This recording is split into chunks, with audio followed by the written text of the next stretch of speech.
كل السلام عليكم على عبد القادر صحفي مدح بنا كسو دخ جيري سبورتس مuddo gaarayso 15 sano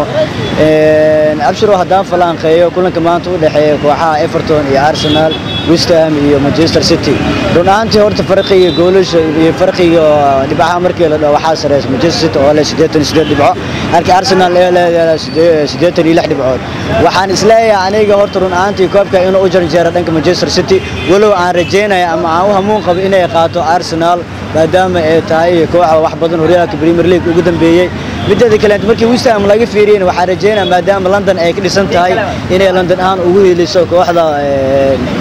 Arsenal inay ugu heliso London ahaan ay maanta qabato Manchester City balse nasiibka iyo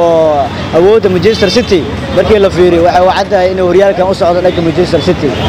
laakiin khubarada iyo dadka saadaalina badanaa waxay qabaan inay Arsenal sanadkeeda ay tahay hadii ay qabato West Ham maanta Manchester City oo laga badiyo Manchester City Arsenal ay soo badiso horyaalka fala Emirates soo yaala oo London oo yaala laakiin uma badna awoodda Manchester City iyo markay sanadkan ku socoto awoodda xadaafka waxa rajeynaa inay Man City horyaalkan qaadi doonto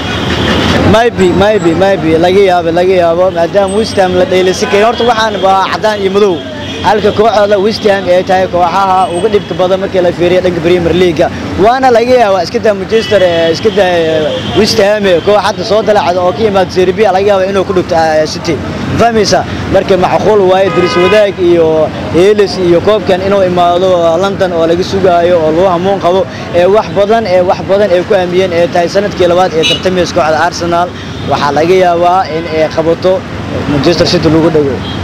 dadka horyaalka oo yeelahay in jalaafo loo dhigo inta 4 sano isku xiriir inay qaato ma meeshan la liiga ama Serie A ama Bundesliga ma Premier League way xeerka Premier League loo bartan ma walo Chelsea iyo Liverpool ay ka jiifto xeerka Premier League looga bartan ma in 4 sano xiriir hal naadi ay qaato markii dadka dhan boo macala dadka sportiga saadaali iyo khabiirada dhan boo xeer waa in koobka Arsenal ay qaato oo City maanta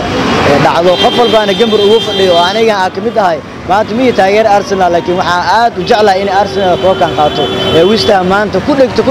xitaa ever hadii la gasho rajada ugu weyn maanta oo macali Arteta oo qawo